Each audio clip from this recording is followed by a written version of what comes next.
बोला है। और ये जो सब ये जीआरटी ये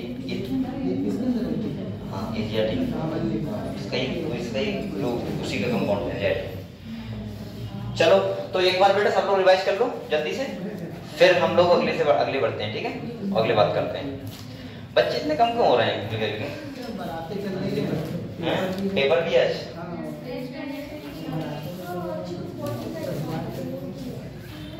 और तुम लोगों का एग्जाम हो गया आज?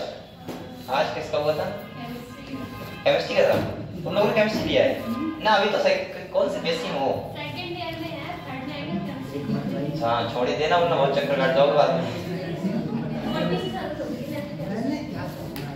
वो तो सरल होती है लेकिन दो के साथ मेरी नहीं चलेगा तो प्रॉब्लम होगी ना आपको। अरे नहीं क्यों, देखो मैं बता रहा हूँ क्यों होती है। ऐसा होता है अगर आपके पास जूलॉजी बॉटनी है तो टीजीटी में आपको खाली बायोलॉजी का पेपर देना होगा, और अगर केमिस्ट्री और बायोलॉजी है तो आपको देना होगा साइंस का, जिसमें तो फिजिक्स ही पढ़नी होगी, केमिस्ट्री बायोलॉजी।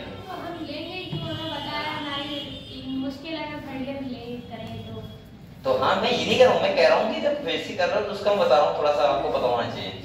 बहुत बच्चे बाद में अफसोस करते हैं। भाई एक बार बताओ, अगर किसी ने मान लिया बेसिक किया, केमिस्ट्री और जूलॉजी ले लिया, ठीक है, समझ मानो, अब उसने बाद में क्या किया, टीजीटी किया उसने, उसका फोकस ऑन किस पे आ गया, टीचिंग पे। अब वो टीचर एस्पिरेंट सबको बनेगा, एक ही सब्जेक्ट पे बनेगा, तो फिर उसे दूसरा सब्जेक्ट पढ़ना बहुत मुश्किल हो जाता है। जैसे देव सर हमसे कहा जाए कि बायोलॉजी पढ़ो तो कैसे पढ़ेंगे वो, लेकिन टीजीटी का देंगे पेपर तो पढ़ना पड़ेगा। तो ये होता है। तो इसीलिए मैं कह रहा हूँ कि आप लोग अगर जो बीएससी कर रहे हो तो फाइनल में जूलॉजी बॉटनी लेना। आप तब लेना जब आपको साइंस में इंटरेस्ट हो पूरी तरीके से, फिजिक्स भी पढ़ना पड़े लास्ट तक, केमिस्ट्री भी बायोलॉजी तो सही है, तो ले लेना, कोई दिक्कत नहीं। सही है, तो ये बताना चाह रहा हूँ, वैसे आपकी इच्छा है जो करो। चलो ठीक है। बकाया हम लोग कल पीजीआर के बारे में पढ़ रहे थे, प्लांट ग्रोथ रेगुलेटर। मैंने कहा था कितने टाइप के होते हैं, 2 टाइप के होते हैं, कुछ होते हैं प्रमोटिंग और कुछ होते हैं इनहिबिटर, यानी कि प्लांट ग्रोथ इनहिबिटर होते हैं और प्लांट ग्रोथ प्रमोटर होते हैं। बेटा हम लोगों ने देखा प्रमोटर में कौन कौन थे, आपके 3 थे, इसमें ऑक्सीजन, जिबरेलिक एसिड और तीसरा साइटोकाइनिन, ठीक है। और तुम्हारे एक था जो इनहिबिटर था, वो कौन सा था, एबीए।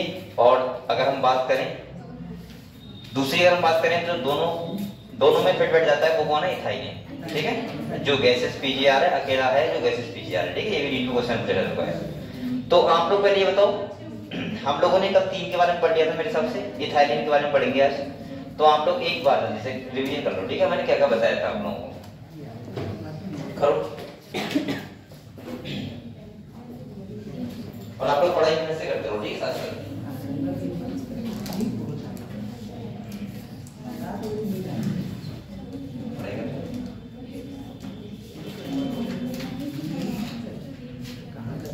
पढ़ाई करते हो सब लोग, पढ़ाई करते हो।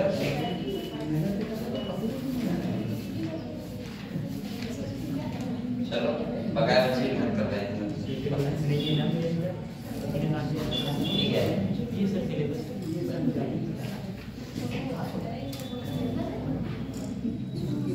अच्छा किस टाइम पे क्या करना है, ये बनाया सही है, ऐसा बना लो और ये बहुत अच्छा रहेगा।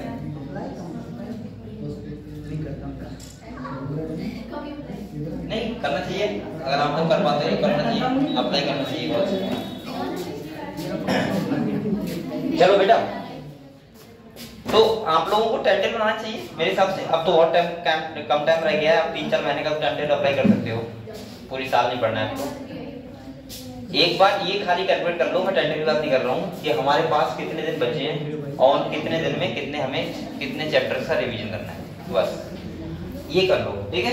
ये टाइम टेबल की बात नहीं कर रहा हूँ कि आपको 3 घंटा पढ़ना है, 4 घंटे पढ़ना है। आपको ये काउंट कर लो, सुनो, आपको ये काउंट करना है कि मेरे पास कितने चैप्टर बचे हैं और दिन कितने बचे हैं, उसके हिसाब से मैं कैसे रिवीजन कर पाऊंगा सबका, तो वो देख लो एक बार, ठीक है।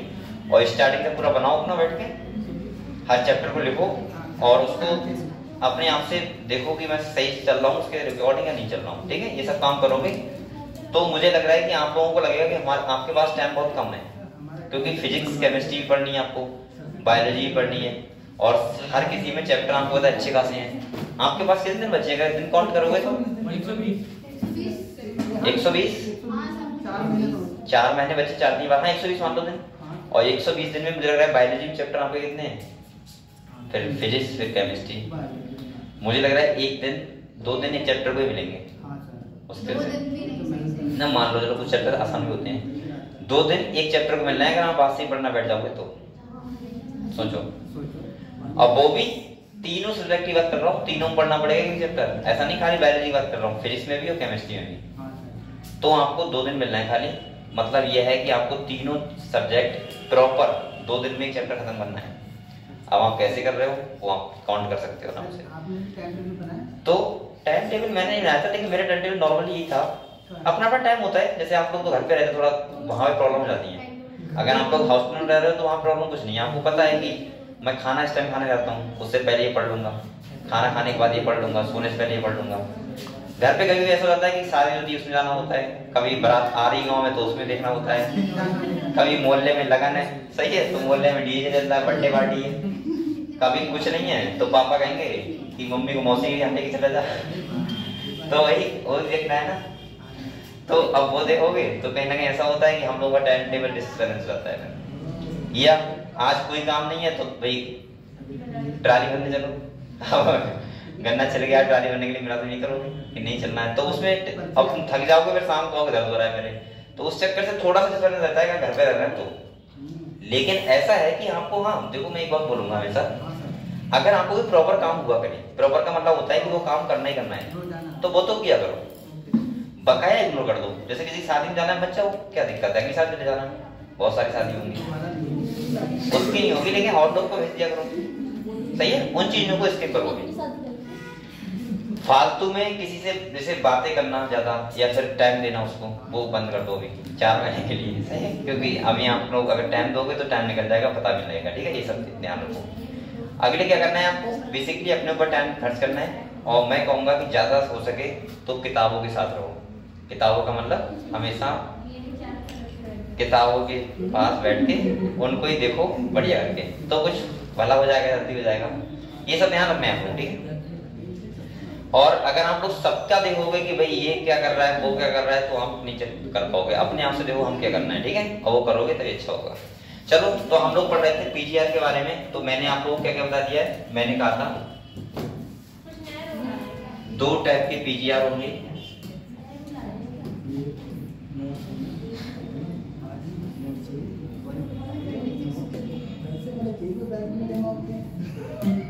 आज जब तक चैप्टर खत्म हो जाएगा और हम लोग कल से स्टार्ट करेंगे जेनेटिक्स, ठीक है, सिलेबस में जेनेटिक्स तो वही स्टार्ट कर देंगे, कोई दिक्कत नहीं, ठीक है। हाँ, तो आप लोग बेटा सब बच्चों को बता देना जेनेटिक्स बहुत इंपॉर्टेंट पोर्शन है, अगर कोई बच्चा मिस करेगा क्लास तो उसको समझ में कुछ नहीं आएगा।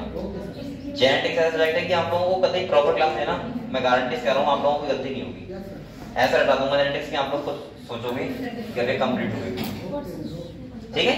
लेकिन कोई भी क्लास मिस नहीं करना जेनेटिक्स की, और कल से स्टडी करूंगा, आज से अगर टाइम बचा रहा है तो आप लोग कोई फर्स्ट ईयर का रिवीजन मुझसे करवा लेना किसी भी चीज का, या मैं आपको समझा दूंगा जेनेटिक्स में क्या क्या पढ़ना है, ठीक है, पूरे कल से करेंगे। फ्लावर वाला प्लांट वाला फिर पूरा खत्म हो जाएगा ना, तो जेनेटिक्स भी तो प्लांट का है। अरे तो मतलब इधर का चलो वो चैप्टर एक बचा है, एक फिर यूनिट फिर अलग से हो जाएगी, तो अब जेनेटिक्स से 2 चैप्टर एक साथ होंगे, तो ये खत्म करो, ये चीज सही है। बेटा आप लोग बताओ, कल हमने देखा था बहुत सारे फंक्शन देखे थे हमने ना, जैसे मैंने कहा था प्लांट ग्रोथ प्रमोटर होते हैं, और क्या होते हैं, इनहिबिटर होते हैं। आपको पता है प्रमोटर में कौन कौन आता है, 3 हार्मोन्स आते हैं, जिसमें कौन कौन है, पहला कौन सा है, ऑक्सिन, दूसरा जिबरेलिन और तीसरा साइटोकाइनिन, ठीक है। इसके बाद हमें पढ़ना है आज इथाइलिन के बारे में। किसका पढ़ना है बेटा, इथाइलिन। मैंने कहा था दोनों काम करता है, कितने काम करता है, दोनों काम का मतलब है ये कहीं ना कहीं प्रमोटर की तरह वर्क भी करता है और इनहिबिटर की तरह भी वर्क करता है। ये बेसिकली जो काम करता है वो वैसे बहुत सारे फंक्शन है, फलों को पकाने में इसका यूज होता है, सही है, रेस्पिरेटरी रेट को क्या करता है, बढ़ा देता है, और जिसे बोलते हैं क्लाइमेटिक रेस्पिरेशन। चलो हम पढ़ेंगे अभी इसके बारे में, पढ़ें तो ये पढ़ लो बेटा 2 हार्मोन, इसके बाद कुछ नया स्टार्ट करते हैं अभी। देखो इथाइलिन की अगर बात करूं तो लिखा है ethylene is a simple gaseous PGR. एक बार ये नीट में क्वेश्चन आया था, तो नीट में क्वेश्चन कितना सरल रहता है आप लोग समझ नहीं सकते कभी कभी, ठीक है। तो यहाँ पे देखो ये क्वेश्चन आया था गैसियस पीजीआर कौन सा है, तो यहाँ पे कौन सा है, इथाइलिन, ठीक है। अगले देखो से इसमें तो ऐसा ऑप्शन होगा ना कि इसको ऐसे करो तो पूरा वो हाईलाइट हो जाएगा। हाँ है, मैंने ऐसा देखा नहीं इसकी कुछ फंक्शन देखने चाहिए ना इसके। नहीं नहीं हाँ सर, यहाँ से नहीं वो मेरा घर ना जाएगा। नहीं हो जाएगा, यहाँ से नहीं होगा, ये तो क्रॉप हो रहा है। करना है, हाईलाइट करना है। क्या करना है यहाँ देखिए, ये क्या है? उसको बोलना ही तो। अरे ये ये क्यूआर QR है। ये क्यूआर किसका है? QR किसका नहीं है? चलो ये क्या है? ये फाइल नेम इधर होगा मार्कर फाइल, ये इस साइड, कोने में मार्कर। इस साइड तो यही है खाली बस।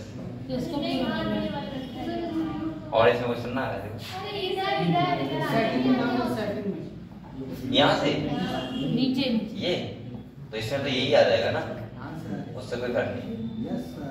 ये मल्टीपल लेयर सेटिंग सेटिंग नहीं आता तो होगा, लेकिन बेटा पता नहीं है मुझे। सर एक बार गूगल पे चला के यूट्यूब देखिए, पता चल जाएगा कहाँ से क्या होगा। चलो छोड़ो, अब बहुत टाइम लगेगा। चलो देखते हैं, हम लोग पढ़ते हैं। कोशिश करो सफलता मिले। बेटा यहाँ देखो, कह रहा है सिंपल ये कैसा पीजीआर है? गैसियस। कैसा है? अगले कह रहा है it is synthesized in the large amount of by tissue undergoing senescence. ये कहां से हमें मिलता है? एक तो मिलता है राइपनिंग फ्रूट से, पके हुए फलों से, और दूसरा हमें कहां मिलता है? ऐसे टिश्यू सेनेसेंस स्टेज में चले जाते हैं, यानी बुढ़ापे वाली स्टेज में चले जाते हैं, एजिंग वाली स्टेज में, ठीक है, वहां से मिलता है।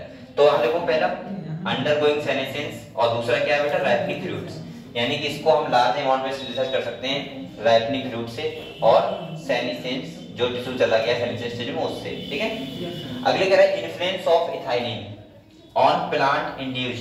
क्या क्या करता है? पहला कह रहा है हॉरिजॉन्टल ग्रोथ ऑफ सीडलिंग। जो सीड होता है, सीड जब वहां से ग्रोथ होगी तो करवाएगा हॉरिजॉन्टल ग्रोथ, सही है, उसको क्या करेगा? प्रमोट करेगा। अगले कह रहा है सोइलिंग ऑफ द एक्सिस। एक्सिस क्या करता है? सोइलिंग करवा देता है। एक्सिस मतलब ऊपर वाली साइड से सोइलिंग हो जाती है, तो प्लांट जो होता है वो बहुत ज्यादा लंबाई में नहीं बढ़ता, ठीक है। और अगले कह रहा है एपिकल हुक फॉर्मेशन करवाता है इन डाइकॉट सीडलिंग। किसमें करवाता है? डाइकॉट, यानी कि इसके तीन फंक्शन होते हैं, ध्यान रखना, प्रमोटिंग वाले। पहला कौन सा है? हॉरिजॉन्टल ग्रोथ ऑफ सीडलिंग, दूसरा है सोइलिंग ऑफ द एक्सिस, और तीसरा क्या है? Apical hook formation. किसमें? इन डाइकॉट सीडलिंग, ठीक है। अगले देखो, कह रहा है इथाइलिन प्रमोट सेनेसेंस। अब बेटा ये सेनेसेंस को क्या कर रहा है? प्रमोट कर रहा है, सही है। इसका मतलब सेनेसेंस को अगर प्रमोट करेगा तो इसका मतलब ये है कि जल्दी बुढ़ापा आएगा, जैसे लीक हो गया या प्लांट हो गया उसको, ठीक है। And abscission of plant organ. अब आप लोग बताओ, जब सेनेसेंस ज्यादा होगा तो एब्सेशन वैसे ही होने लगेगा। तो एब्सेशन का मतलब होता है पत्तियों का गिरना, या पतझड़ बोलते हैं, पतझड़, वो से एब्सेशन बोल सकते हैं। तो कह रहा है of plant organ specially of leaf and flowers. तो ये एब्सेशन करवाता है किसका? फ्रूट और ए लीफ का, फ्लावर का। कह रहा है ethylene highly effective in fruit ripening. आपको बताइए बात कि ये इसका मेन काम यही होता है, फलों को पकाने का। कैसे? कह रहा है it enhance the respiration rate during repairing the fruit. This rise in rate of respiration is called respiratory climatic.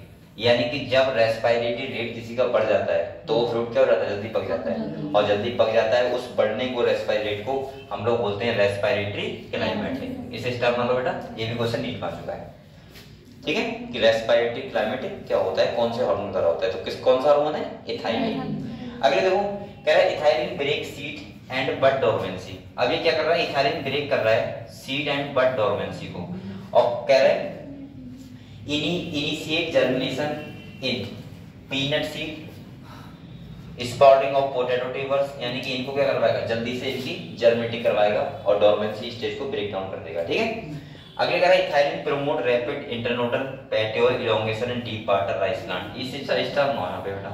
ये कह रहा है कि जो राइस प्लांट होते हैं जो पानी के अंदर होते हैं, तो उनको उनके इंटरनोडल पार्ट को बढ़ाता है, जिससे प्लांट की लेंथ बढ़ जाए और उसकी जो लीफ होंगी वो पानी से बाहर आ जाए, ठीक है। तो अगले कह रहा है देखो, तो यहाँ ध्यान रखना बेटा, डीप वाटर राइस प्लांट कह रहा है ये।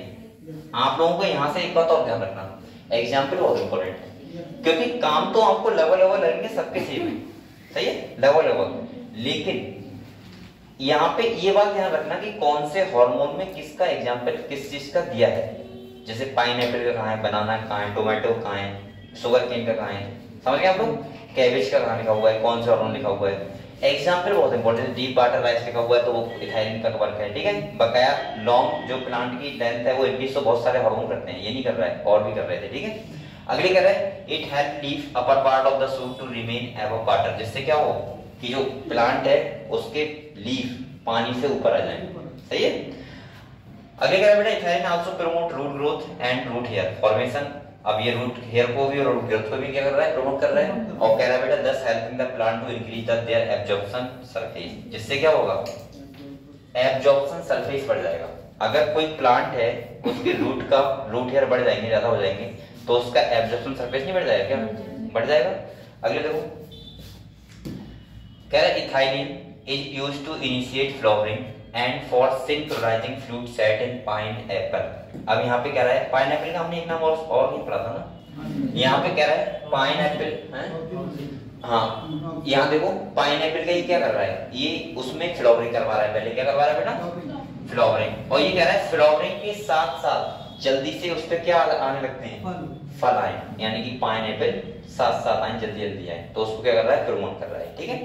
ये मुझे इनहिबिटर तो कम लग रहा है, प्रमोटिंग ज्यादा लग रहा है हर काम तो प्रमोटर वाले कर रहा है। इसके बाद देखो अगले कह रहा है बेटा it also induce flowering in mango, mango का प्लांट होता है उसमें भी ये फ्लावरिंग को इंड्यूस कर रहा है।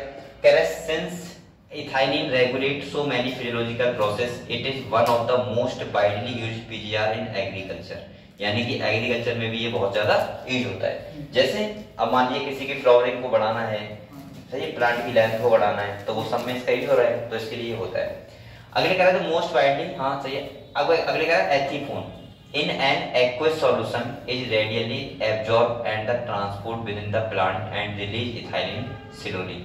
यहाँ पे कह रहा है जो इथाइलिन होता है, इथाइलिन अगर हमें कोई एक्वस एनवायरनमेंट में अगर कोई इस हार्मोन का यूज करना है तो हमें किस फॉर्म में करना पड़ेगा, एथिफोन। एथिफोन का मतलब सिंपल सा वही है, कौन, इथाइलिन, सही है। लेकिन वो मतलब वैसा होता है गैसेस पी जा रहे, गैसेस फॉर्म में होता है, और ये हम एक्वस फॉर्म में यूज इसका कर सकते हैं, ठीक है, एथिफोन का।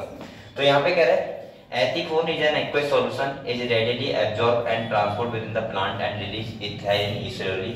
एथिफोन hastens fruit ripening in tomato and apples and accelerate abscission in flower and fruit. यहाँ पे कह रहा है thickening of cotton, cherry and walnut. इसका मतलब पता है यहाँ पे थिनिंग का मतलब क्या है, थिकनिंग नहीं, थिनिंग है, थिनिंग। इसका मतलब ये होता है बेटा, थिनिंग का मतलब ये होता है जो फल होते हैं, फल जो फल हैं, जो फल जैसे आपको बताओ एक प्लांट में बहुत सारे फल होते हैं, एक तो सही फल होते हैं, कैसे होते हैं, थोड़े से बेकार टाइप के, तो उनको गिरा देता है जल्दी, और जो सही वाले फल है उनको रोक के रखता है, इसको बोलते हैं थिन नहीं करता है। थिन ये पतला वाला थिन नहीं है, थिनिंग का मतलब है ये छांट में करने, क्या कहते हैं उसको, छटाई कर देना, अच्छे अलग और बेकार अलग, वो बोल सकते हैं इसको, ठीक है। तो कह रहा है thinning of cotton, cherry and walnut it promote female flower and cucumber thereby increasing the yield. ये स्टार वहां पे कह रहा है कुकुम्बर जो होता है उसमें क्या करवाता है, फीमेल फ्लावर को प्रमोट करता है, जिससे उसका क्या हो, यील्ड बढ़ जाए, यानी कि उसका दर बढ़ जाए। समझ गए आप लोग।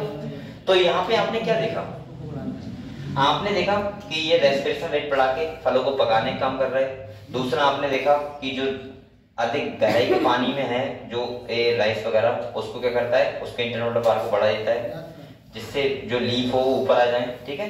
इसके बाद आपने देखा पाइनएप्पल होता है, उसमें फ्लावरिंग को सिंक्राइजिंग मतलब होता है, साथ साथ फलों को आने के लिए प्रमोट करता है। इसके बाद मैंने और क्या बताया बेटा, यहाँ पे एब्सेशन हो गया, या फिर हम इन सबको प्रमोट कर रहा है, तो सही है। तो ये आप लोग चीजें ध्यान रखना है आपको, ठीक है। अगला जो हमारा आता है वो कौन सा आता है, एब्सेसिक एसिड, ठीक है। तो यहाँ पे इथाइलिन के बारे में गैसेस पी जा रहा होता है, ये फलों को पकाने का काम करता है। बकाया इसके काफी सारे फंक्शन ऐसे हैं जो और भी, यहाँ पे देखो एक मेन फंक्शन ध्यान रखो, ये देखो पहला आप लोग साइड से लिखो, अच्छा लिखवा रहा हूँ, ठीक है, जो मेरे फंक्शन मैंने बताए थे वो लिखो।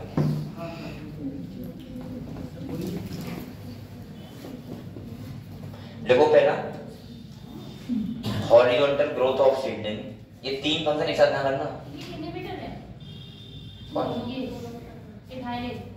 इथाइलिन ये दोनों तरह काम करता है, प्रमोटर भी नहीं किया है, जैसे डोरमेंसी को ब्रेक करना है, बहुत सारे डोरमेंसी को प्रमोट करना, तो वो मेटाबॉलिक ग्रोथ का नहीं है, ऐसे बहुत सारे वर्क होते हैं। हाँ लिखो, पहला लिखो हॉरिजॉन्टल ग्रोथ ऑफ सीडलिंग, दूसरा लिखो बेटा सोइलिंग ऑफ द एक्सिस, और तीसरा लिखो apical hook formation.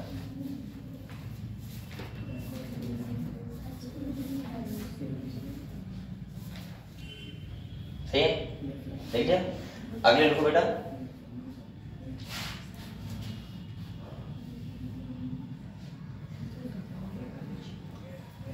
Promote science है तो बहुत वो कर रहा है, रहने दो ये वाले को, ये स्पेशल नहीं है। यहाँ दूसरा लिखना बेटा ripening of the fruit, ripening of the fruit, फलों को पकाने का पर।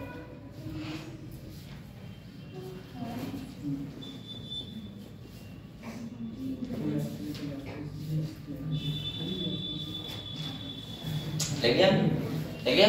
इसके बाद नेक्स्ट लिखना बेटा, देखो promote internode elongation, promote internode elongation in deep water rice, promote internode elongation ये लिखा है इन डीप वाटर राइस।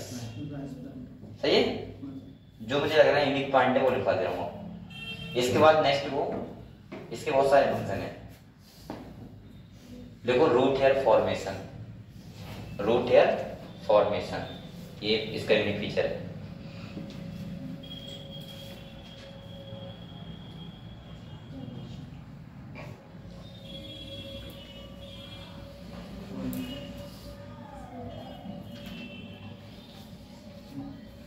लिख लिया। इसके बाद ये और लिख लो बस बेटा, एक लिखो thinning of cotton cherry walnut, ये लिखना thinning of cotton cherry walnut.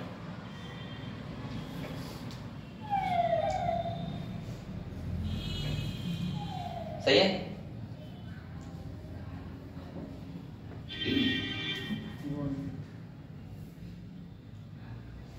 और इसके बाद लिख लो इंक्रीज फ्लावर इन कुकुम्बर्स। इतने फंक्शन आपको ध्यान रखने होंगे, इंक्रीज फ्लावर्स इन कुकुम्बर।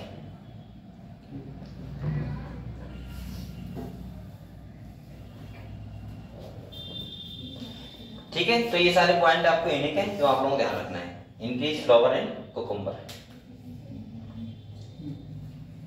सही है। और मैंने बार बार बता रहा हूँ बेटा, यहाँ के जो एग्जाम्पल है वो आप लोग हार्मोन के साथ करना है आपको, ठीक है। एग्जाम्पल कौन कौन से किस प्लांट का कहाँ पे लिखा हुआ है, ठीक है। ये कर लोगे तो मुझे लग रहा है कि आपका लगभग सही हो जाएगा। अगले देखो, अगले हम लोग बात करेंगे किसकी, एब्सिसिक एसिड। किसकी बात करेंगे, एब्सिसिक एसिड। एब्सिसिक एसिड की बात करें तो ये तो पूरी तरीके से इनहिबिटर काम करता है, यहाँ प्रोमोटर का वर्क नहीं है, कंप्लीटली इनहिबिटर है। तो पढ़ लो इसके बारे में।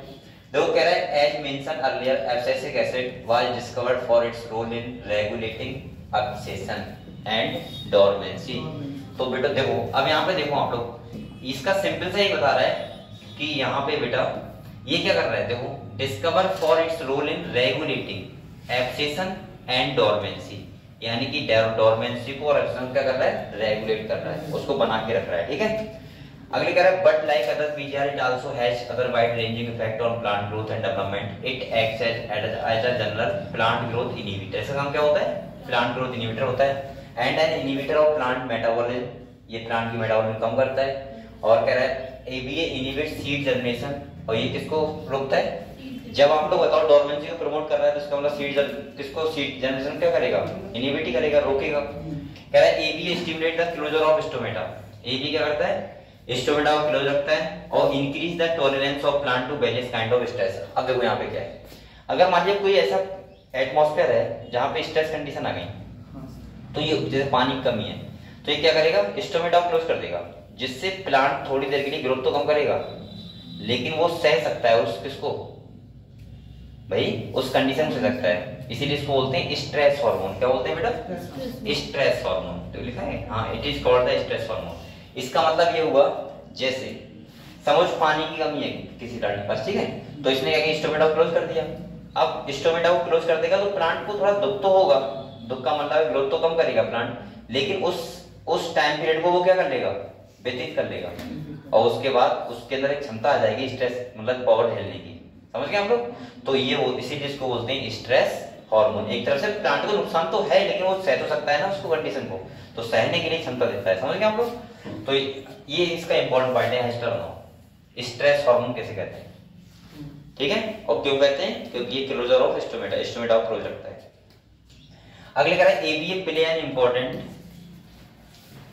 Role in seed development, maturation and dormancy. Dormancy basically इसका बहुत रोल होता है, डोरमेंसी को बना के रखना, सही है, सीड जर्मिनेशन नहीं होने देना, सही है।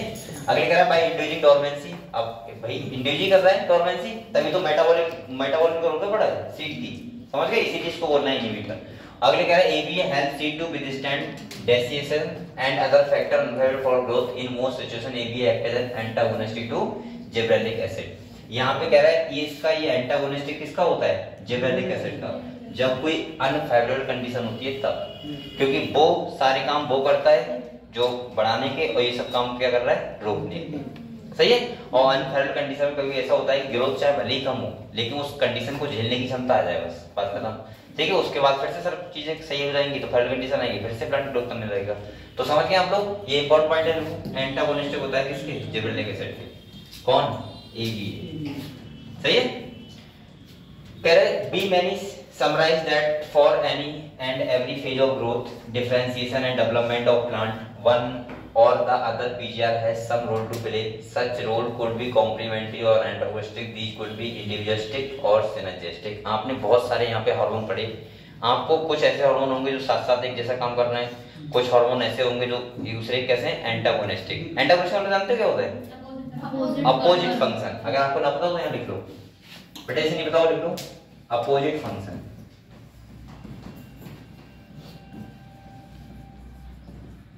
सही है। एक का दूसरा फंक्शन होगा, दूसरे का बिल्कुल अपोजिट होगा। और सिन इसका क्या एंटागोनिस्टिक होता है, और ये क्या होता है, सेम वाला क्या होता है, सिंक्रोनाइज बोलते हैं, ऐसे बोल सकते हैं, हाँ, या हाँ कॉम्प्लीमेंट्री तो वो अपोजिट होता है, हाँ ऐसे हो सकता हूँ। यहाँ पे देखो लिखा हुआ है complementary antagonistic, this could be individualistic या सिनर्जिस्टिक। सिनर्जिस्टिक मतलब होता है सेम काम जो करता हूँ, सही है। तो लिख लो यहाँ पे सेम फंक्शन।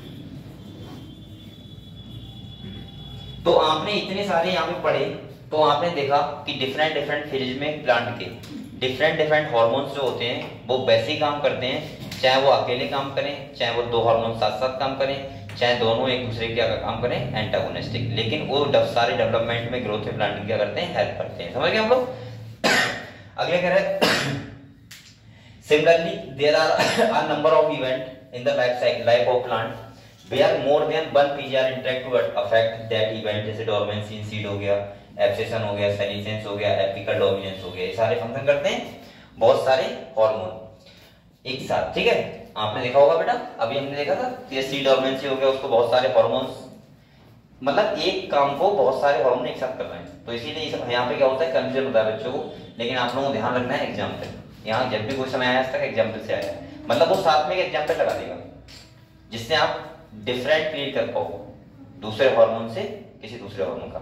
वरना अगर वो खाली डोरमेंसी लिख देगा तो आपको पता होगा दो तीन हार्मोन एक साथ काम कर रहे हैं, लेकिन अगर उसने लिख दिया कि डोरमेंसी किस चीज की या कोई एग्जांपल दे दिया, तो आपको ध्यान रखना पड़ेगा कि कौन सा वो एग्जांपल है, जो कौन सा हार्मोन वो किस हार्मोन का वर्क है, ठीक है। अगले कह रहा है बेटा remember the role of PGR of many of only one kind of intrinsic control along with genomic control and extrinsic factor, they play an important role in the plant growth and development। कहा था कि hormone का मतलब ये होता है intrinsic तरीके से वो क्या करते हैं, प्लांट को कंट्रोल करते हैं, ग्रोथ को करते हैं, डेवलपमेंट करते हैं। लेकिन बहुत सारे फैक्टर कैसे होते हैं, एक्सटर्नली भी होते हैं, जो ग्रोथ के लिए क्या होते हैं, रिस्पॉन्सिबल होते हैं। कह रहा है बेटा many of the extensive factor such as temperature हो गया, लाइट हो गया, control plant growth and development by PGR. आपको पता है कंट्रोल जो होता है प्लांट ग्रोथ का वो कैसे होता है, इंटरनल तरीके से भी और एक्सटर्नल तरीके से भी। एक्सटर्नल की बात करें तो लाइट हो गया, टेम्परेचर हो गया, ये सब होते हैं रिस्पॉन्सिबल। और इंटेंसिटी की बात करें तो क्या होते हैं, पीजीआर। पीजीआर मतलब ये सारे फाइटो हार्मोन्स। अगले कह रहा है बेटा some of such event could be, जैसे वर्टिलाइजेशन हो गया, फ्लावरिंग हो गया, डोरमेंसी हो गया, सीड जर्मिनेशन हो गया, प्लांट मूवमेंट, ये सारे जो फंक्शन होते हैं वो ये सारे हार्मोन्स इंड्यूस करते हैं।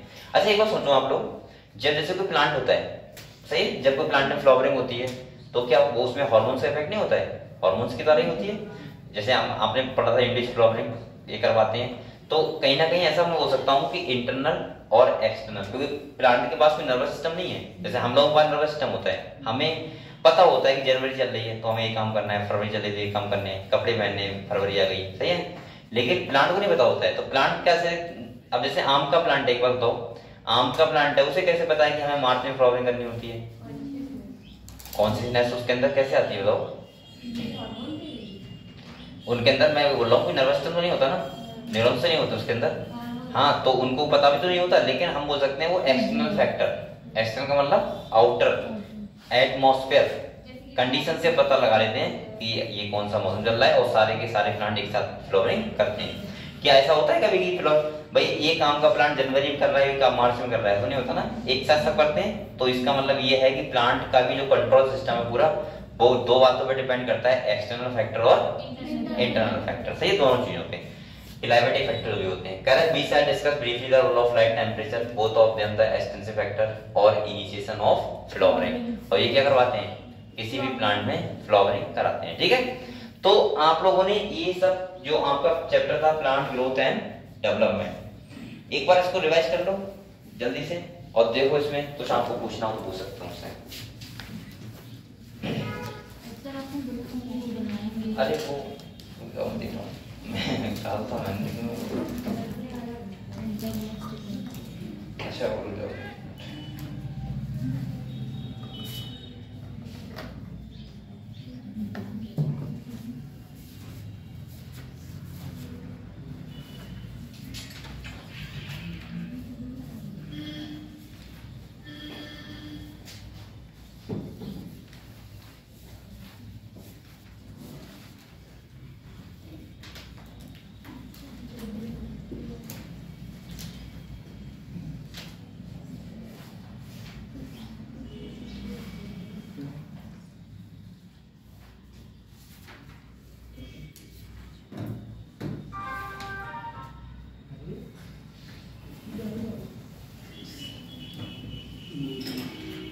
क्या हुआ?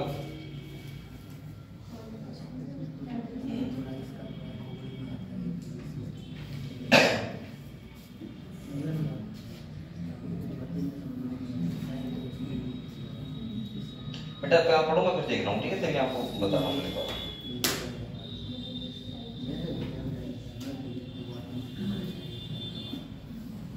आप लोग मेहनत करते रहो अच्छे से, ठीक है। अभी आपका टाइम बहुत चल रहा है।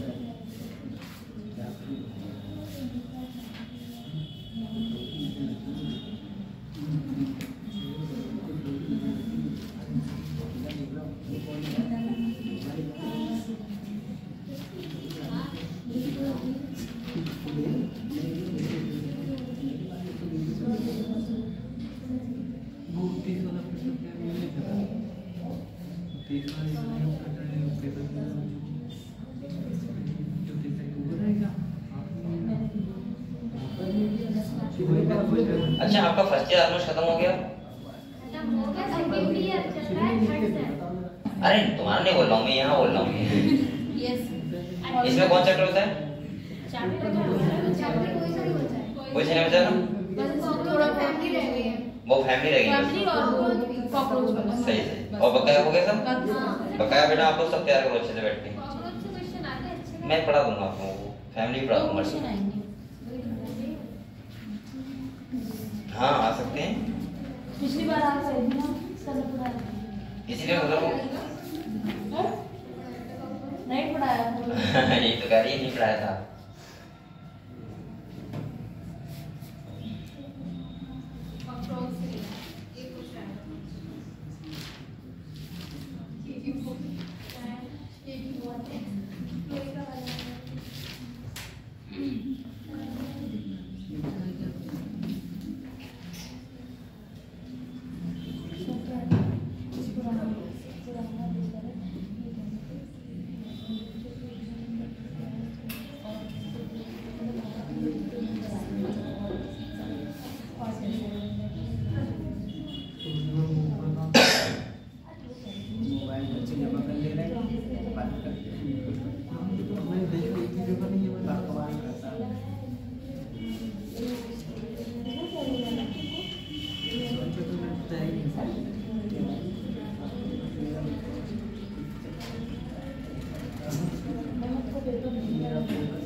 वो टेबल में कर लूंगा आपको, ठीक है ध्यान से।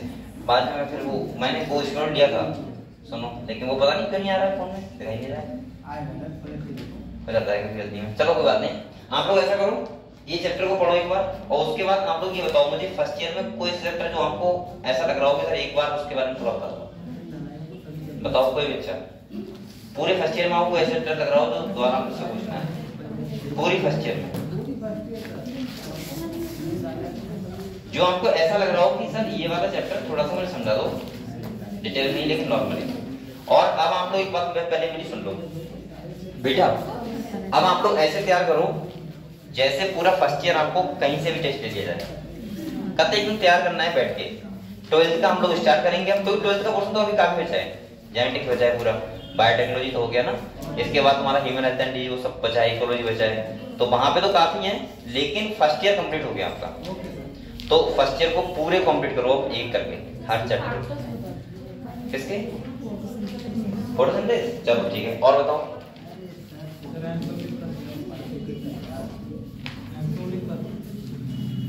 कौन सा एम्फिबोलिक पाथवे, अभी तुम लोग फोटोसिंथेसिस करके बड़े हो टेस्ट वही आ रहा है वही आएगा तो एक बार वही होते पड़ेगा, आगे बढ़ो ह्यूमन की तरह।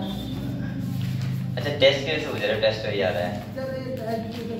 एम्फिबोलिक का पाथवे का मतलब मैंने बताया कि हम कहां का लिखवाया था, जो एनाबोलिक का होता है वो कैटाबोलिक होता है। आप लोग ये ध्यान रखना बस कि कौन से, जैसे तुम्हारा ग्लूकोज है उससे तो आपको पता है ग्लूकोज 6% बनेगा, पायरुविक एसिड बनेगा, इसके बाद एसिटाइल कोई बनेगा, ठीक है। बस तुम्हें ध्यान रखना, जब हमने स्टार अंडरलाइन करवाया था कि प्रोटीन का होगा तो क्या बनेगा उससे फाइनल, और फैट का होगा तो क्या बनेगा, बस ये ध्यान रखना है आप लोगों को। बकाया आपको बताया कि पाथवे इसमें दिखा दे रहा हूं आपको, क्या देखो बेटा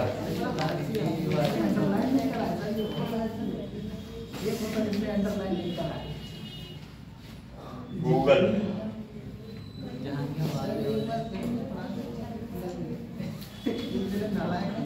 ये हेमंत कह रहा है कि ये चैप्टर जल्दी पढ़ा नहीं सर मैं नहीं कह रही, कौन सा और कौन कह रहा है जो अभी पढ़ाया है? नहीं कह रहा पूरी 11 फिर से पढ़ा। हाँ पढ़ा देंगे, टेंशन ना लो।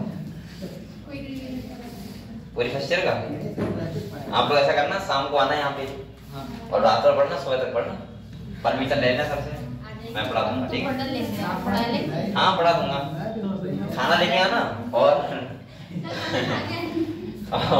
सर के लिए लेकर आना। लेकिन मेरे लिए एनर्जी के लिए क्या चाहिए, क्योंकि भाई एनर्जी भी तो खर्च होगी पूरा पढ़ाने के लिए।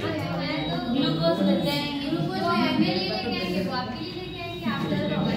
सही कुछ ना मुझे बादाम लेके आना, खा रहना, वो एनर्जी मिलती रहेगी, चलो ठीक है। दिमाग में बढ़ जाएगा। लेकिन हाँ मैं ऐसा कर सकता हूँ, इसमें कोई वो नहीं है, पढ़ा सकता हूँ, लेकिन आप लोग परमिशन ले लो तो पढ़ा दूंगा।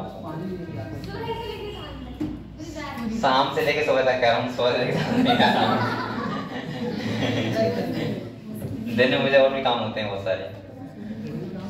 चलो कोई बात नहीं, अगर ऐसा लगेगा मुझे लगेगा तो मैं ये परमिशन ले लूंगा आप लोगों के लिए, इतना मैं कर सकता हूँ। अगर बच्चे मेहनत कर रहे हैं, सारे कंटिन्यू आ रहे हैं, तो इतना मैं कर सकता हूँ कि आपकी 5-5, 6-6 घंटे की क्लास ले सकता हूँ संडे को जब अभी थोड़ा और होने दो 12th का, और इसके बाद हम लोग संडे को ले लिया करेंगे क्लास, किसी दिन बच्चों को बुला के सबको 6 घंटे की ले ली और 1-2 यूनिट खत्म, 1-2 यूनिट खत्म, ऐसे ठीक है। ये मैं कर दूंगा आप लोगों के लिए, हाँ इतना मैं करवाता रहूंगा आप लोगों को, ठीक है। आप लोग एक काम करो ना, आप लोग तो करते रहते हो, मैं तो करना नहीं देखता हूँ उसमें। आप लोगों ने कोई ऐसी बुक यहाँ पे डिसाइड करो क्वेश्चन वाली जो इसमें आ जाए, इसमें डाउनलोड कर ले रहे हैं, उसके क्वेश्चन लगाते रहेंगे चैप्टर वाइज। कौन से इसमें आ जाती है? आ जाएगी? हमें सारी बुक्स आ जाती है। अरे ओपन हो जाएगी, देखेंगे भाई प्ले स्टोर है इसमें, कहाँ मिलेगा प्ले स्टोर पे? प्ले स्टोर में नहीं लो, साइड गूगल में से भी तो हो जाता है। किस साइट में? अरे शेयर कर लो, आपके पास देख लीजिए, चेक कर लीजिए। उसकी पीडीएफ मांगो। आपने हम लोगों को जो पीडीएफ भेजी थी ह्यूमन फिजियोलॉजी की, आपके पास तो पड़ी होगी। बहुत डिलीट कर देता हूँ, मेरे फोन में गैलरी नहीं, जगह नहीं है। यहाँ पे कैसे होगा ये बताओ? अरे गूगल पे आप चलिए। गूगल पे जाओ और क्या डालो? अरे अभी कर लीजिए आप। एनसीईआरटी फिंगरटिप, अरे वो तो फिंगर स्टिप आ जाएगी, ये वाली आ जाएगी। उसकी पीडीएफ आ जाएगी ना। अच्छा अभी देख रहा हूँ। पीवाईक्यू डाल दो। आज मंडे को सर टाइम निकल जाएगा, कोई सी भी निकाल लीजिए, सब में क्वेश्चन चाहिए। अगर नहीं एक बार अगर बुक डाउनलोड हो जाती तो उसमें सही लगता है, फिर बस उससे आओ क्वेश्चन लगाओ, बात खत्म। फिर आप लोग कितने क्वेश्चन लगा सकते हो? अरे कहाँ गए? एमटीजी डाल दूं, एमटीजी फिंगर टेस्ट। पीडीएफ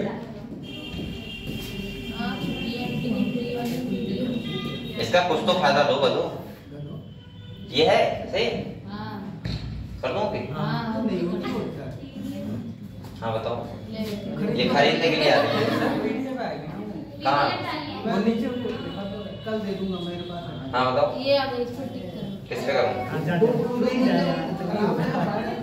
हाँ तू चला दे आके। अरे आराम से भाई। स्टॉप ना मत कर देना। हाँ पीडीएफ पर टच करो। अरे जोर से मत। हाँ ये अभी डाउनलोड कर। हाँ यही कर। देख कहाँ अच्छा 1 से लेके 925 मैच उसमें। हाँ ड्राइव में तो नहीं खुलेगी, ड्राइव में वो पहले डाउनलोड हो जाए। कोई नहीं। अरे तो रुक गया। रुक। हाँ रुक।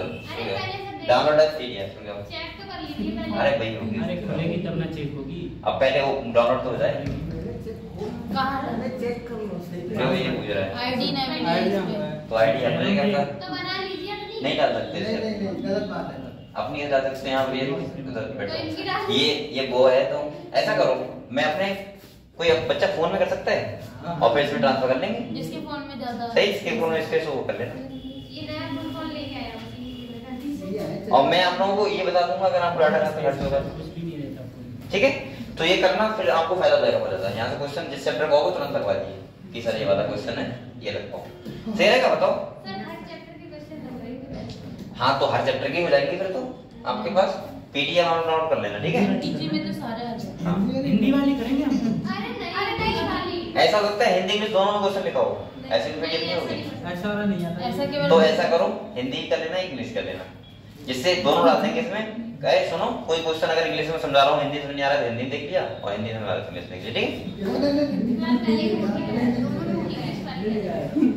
ट्रांसलेट करना पड़ेगा। है सही है, ठीक है। चलो बेटा, तो अब आप लोग बताओ मुझे। हाँ एम्फिबोलिक पाथवे है, इधर देखो, यहाँ देखो ये है, इधर देखे, उधर देखो उधर। यहाँ देखो, ये ध्यान रखना है आपको। कार्बोहाइड्रेट जो है उससे ये तो पाथवे फॉलो कर रहा है, और यहाँ क्या बन रहा है? पायरुविक एसिड, और पायरुविक एसिड किसमें एंटर कर रहा है? एसिटाइल को, इसके बाद क्रेब साइकिल। लेकिन आपको इंपॉर्टेंट बहुत है, क्वेश्चन आ सकता है, ध्यान रखना। प्रोटीन से कन्वर्ट किसमें ब्रेकडाउन होता है? अमीनो एसिड, और अमीनो एसिड जो जाता है वो डायरेक्टली क्या बनता है? Pyruvic acid. और बेटा जो फैट होता है, फैटी एसिड ग्लिसरॉल, वो किससे कन्वर्ट होते हैं? किसमें होते हैं? एस्टर को। और एस्टर को ही कन्वर्ट उसमें किसमें जाता है? Krebs cycle. बस ये ध्यान रखना है आपको। यहाँ एनाबॉलिक कैटाबॉलिक दोनों टाइप के एक्सरसाइज होते हैं। और बताओ, हाँ तुम फैक्टर इफेक्टिव हो जाएगी ना थोड़ा सा।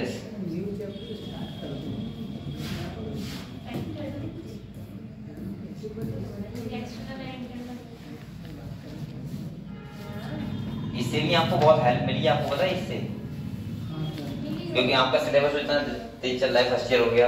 वैसे आप लोग पता है आधी छूट जाती है बच्चों की, आधी बच्चे क्लास लिखते रहते हैं। नोट्स नहीं है? कौन से? अरे तो एनसीईआरटी भी पढ़ो, बस तुम्हें यही सब कुछ है। नोट्स क्या में तो मतलब? लिखते जाते हैं, वही तो बना रहे हैं। भाई तुम्हारे नोट्स हैं और क्या है? और नोट्स आप लोग साथ में बनाते रहो, मैंने आपको भेजा है सब लोगों को। और एक बात और ध्यान रखो, आप लोग स्मार्ट नोट बनाते रहो साथ साथ कॉपी भी, ये तो काम कर सकते हो घर पे। देखो आप लोग एक देखो टाइम अपना ऐसे डिसाइड करो, मैं टाइम टेबल नहीं कहता है, लेकिन आप लोग इतना तो किया करो बेटा कि मुझे 1 घंटा नीट के लिए देना है लिखने के लिए नॉर्मली, ठीक है? स्मार्ट नोट बनाने के लिए 1 घंटा दो फिर प्रॉपर, और डेली करो उसके लिए काम, तो काम चलेगा। यहाँ देखो ये कह रहा है, यहाँ पे देखो, अगर बोलो मत फैक्टर अफेक्टिंग ऑफ फोटोसिंथेसिस की बात करें तो आप लोगों को पता है फोटोसिंथेसिस कैसे कौन से फैक्टर होंगे जो अफेक्ट करेंगे, जो इन्वॉल्व होते हैं फोटोसिंथेसिस में, जैसे CO2 हो गया, लाइट हो गया, टेम्परेचर हो गया, इसके बाद तुम्हारा हो गया क्लोरोप्लास्ट हो गए, सही है? इसके बाद क्लोरोफिल हो गया। ये सब क्या करते हैं? अफेक्ट करते हैं किसको? फोटोसिंथेसिस को। तो मैं यहाँ पे ये बोलूंगा बेटा कि एक करके मैंने बताया था लाइट की, और हम बात करेंगे इसका करें लाइट। तो मैंने एक बात बताया था आपको, ये ग्राफ इंपॉर्टेंट है, लाइट इंटेंसिटी आप बढ़ाते रहोगे तो रेट ऑफ फोटोसिंथेसिस बढ़ते रहेगा, लेकिन ये कब होता है? लो लाइट कंडीशन में। कब होता है? यहाँ पे लिख लो आप लोग, इंपॉर्टेंट है ये बात, ये बहुत ज्यादा है। यहाँ पे ये लीनियर रेजिस्टेंस तब कब होता है? लो लाइट में, ना कि हाई लाइट में। ये मैंने बताया था। इधर देखो सब देखो, मैंने कहा था लाइट इंटेंसिटी का रेट ऑफ फोटोसिंथेसिस से लीनियर रिलेशनशिप तब है जब लो लाइट इंटेंसिटी होती है। कब होती है बेटा? लो लाइट। ये वो क्वेश्चन दे सकता है, यहाँ पे ध्यान रखना, लो लाइट इंटेंसिटी होती है तब ऐसा होता है, हाई लाइट इंटेंसिटी में ऐसा नहीं होता है। ये कौन सा है? High light. और एक बात और ध्यान रखना, अगर आप लोग हाई लाइट दोगे, अब एक बार बताओ, एक लेवल तक, ऑप्टिमम तक आप लाइट दोगे, रेट ऑफ फोटोसिंथेसिस बढ़ता रहेगा, लेकिन जब अब प्लांट की जरूरत है उतनी चलेगा, उसके बाद तो कितनी लाइट बढ़ाओ, वो क्या हो जाएगा? Rate of photosynthesis constant. समझ गए आप लोग? तो ये बहुत इंपॉर्टेंट पॉइंट है, ये वाला मुझे लग रहा है कि यहाँ से क्वेश्चन स्टेटमेंट देगा वो कि बताओ लीनियर रिलेशनशिप लाइट का और रेट ऑफ फोटोसिंथेसिस का कौन सी लाइट में होता है, लो लाइट में या फिर हाई लाइट में या किसी लाइट में नहीं, वैसे दे देगा। ठीक है, तो हमेशा किस में होता है? लो लाइट में। और इसीलिए एनसीईआरटी ने एक पॉइंट भी लिखा है, आप लोग देखो यहाँ पे बेटा, यहाँ पे देखो,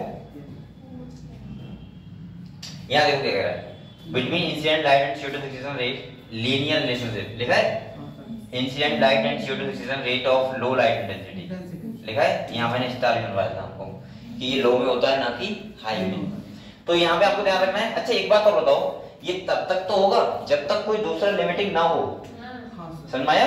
लिमिटिंग का मतलब होता है मिनिमम, मिनिमम का समझ रहे हो? अगर मान लिया ये देखो, हमने यहाँ पे लाइट दिया, ये बढ़ रहा है, लेकिन अगर इसके कंपेयर में कोई लिमिटिंग दूसरा बैठने लगा तो उसके हिसाब से भी डिसाइड होगा रेट ऑफ फोटोसिंथेसिस, इसके हिसाब से नहीं होगा। अगले देखो, तो यहाँ पे आप लोग ये इंपॉर्टेंट पॉइंट है जो मुझे लगा वो बता रहा हूँ, इंपॉर्टेंट क्या है। इसके बाद देखो कार्बन डाइऑक्साइड, मैंने कहा था CO2 प्लांट होते हैं, CO2 फिक्सेशन करते हैं, तो आप लोगों को पता होगा बेटा जो C3 प्लांट होते हैं, कौन से होते हैं? C3, उनके लिए, और C4 प्लांट होते हैं। ज्यादा लिमिटिंग के लिए, लिमिटिंग किसके लिए होगा? C3 के लिए, क्योंकि आपको पता है C3 प्लांट जो होते हैं वो फोटो रेस्पिरेशन करते हैं। अगर CO2 कम हुआ तो वो ऑक्सीजन से बाइंड होने लगेंगे, तो इसीलिए लिमिटिंग फैक्टर यानी ज्यादा एज लाइक पसंद, मतलब किसी को होना चाहिए C3 प्लांट को। सही, ये ध्यान रखना है आपको। जैसे आपको यहाँ पे लिखा भी है बेटा C3 और C4 प्लांट एक ही rate of photosynthesis, but is important to note C4 plant show saturation कितने दिखाते हैं? 360 पे, और C3 उसके कितने दिखाते हैं? 450 पे। इसलिए मोर लिमिटिंग किसके लिए है? C3 के लिए। सही है, लिखा भी है availability of CO2 level is limiting to the C3 plant. किसके लिए? C3 प्लांट के लिए है, ना कि C4 प्लांट के लिए। अच्छा C4 प्लांट को भाई लिमिटिंग तो C3 के लिए रहेगा ना। आगे देखो टेम्परेचर, टेम्परेचर आपको पता है हाई टेम्परेचर में कौन सा वर्क करता है? C4, लो टेम्परेचर कौन करता है? C3। तो इसका मतलब ये हुआ कि C3 प्लांट ये लो पे करते हैं, हाई पे करते हैं C4, बस ये ध्यान रखना है आपको। अगले कह रहा है high rate of synthesis while C3 plant have a much lower temperature optimum, यानी उनका क्या होता है? C3 का कम होता है ऑप्टिमम, और C4 क्या होता है? ज्यादा होता है। अगले देखो वाटर, वाटर का मतलब डायरेक्टली नहीं होता है प्लांट से, इनडायरेक्टली भी होता है। इनडायरेक्टली मतलब होता है कि वाटर का जो वो होता है कि उसको एक वाटर की कंडीशंस आपको पता है रेट ऑफ फोटोसिंथेसिस को तो अफेक्ट करती हैं, लेकिन साथ में इनडायरेक्टली वर्क करती हैं। जैसे अगर वाटर का कम हुआ तो साथ में क्या होगा? लीफ की वोल्ट, वो लीफ मुड़ जाएगी। इसके बाद हम बोल सकते हैं कि स्टोमेटा क्लोज जाएंगे, तो और कंडीशन भी आ जाएंगी। ठीक है, तीसरा काम में वाटर, बस ये था और क्या है। सही है, चलो और बताओ कुछ टॉपिक आप लोग लग रहा होगा सरदार। हाँ बताओ, एक बार रिवाइज कर लो जल्दी से, फिर हम लोग पूछते हैं। ठीक है,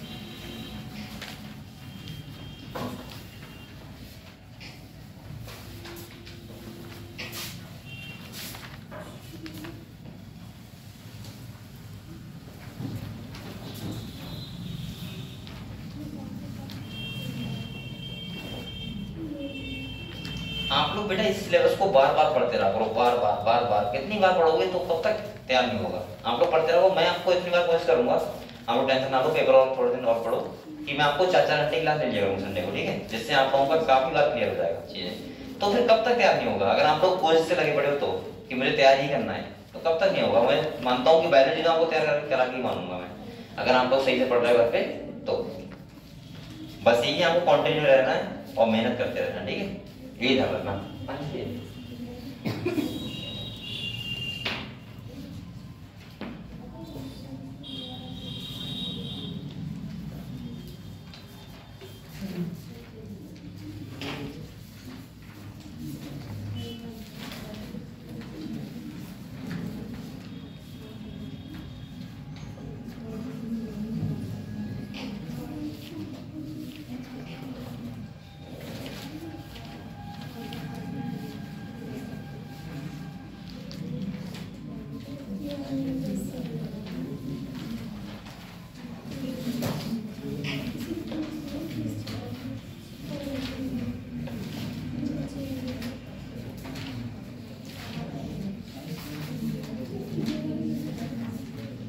ग्रुप में मैसेज डाल दूंगा आज, और बकाया मैं आप लोगों को बता भी दे रहा हूँ, कल से जेनेटिक्स स्टार्ट करूंगा, ठीक है। जो भी आपके दोस्त वगैरह हों उनसे बता देना। जेनेटिक्स इंपॉर्टेंट यूनिट है और आप लोगों को बेटा क्लियर नहीं होगा इसे।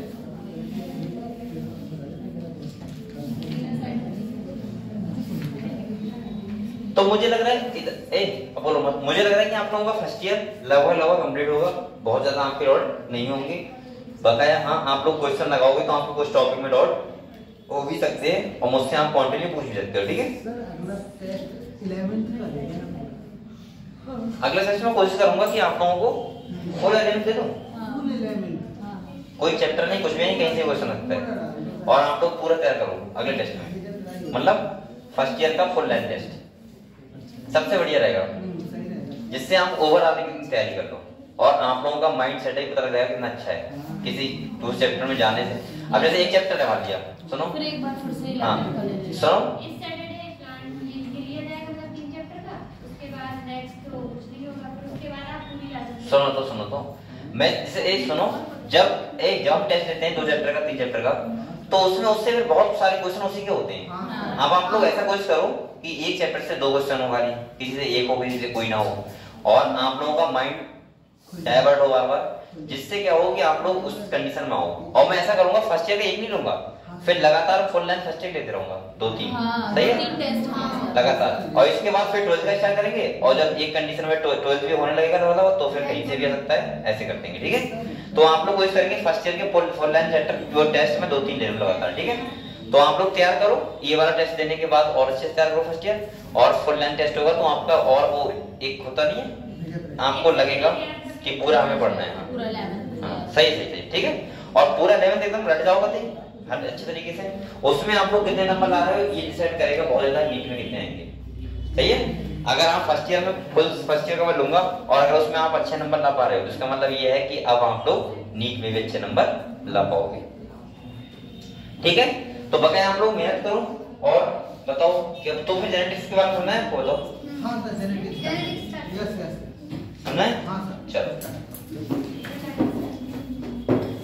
अभी मैं पढ़ाऊंगा तो नहीं आप लोगों ने समझा रहूंगा नहीं, ठीक है। जेनेटिक्स में क्या पढ़ना है देखो, बेसिकली आपको पता होगा कुछ चीजें समझने पहले, उससे आपको और अच्छी चीजें क्लियर होंगी।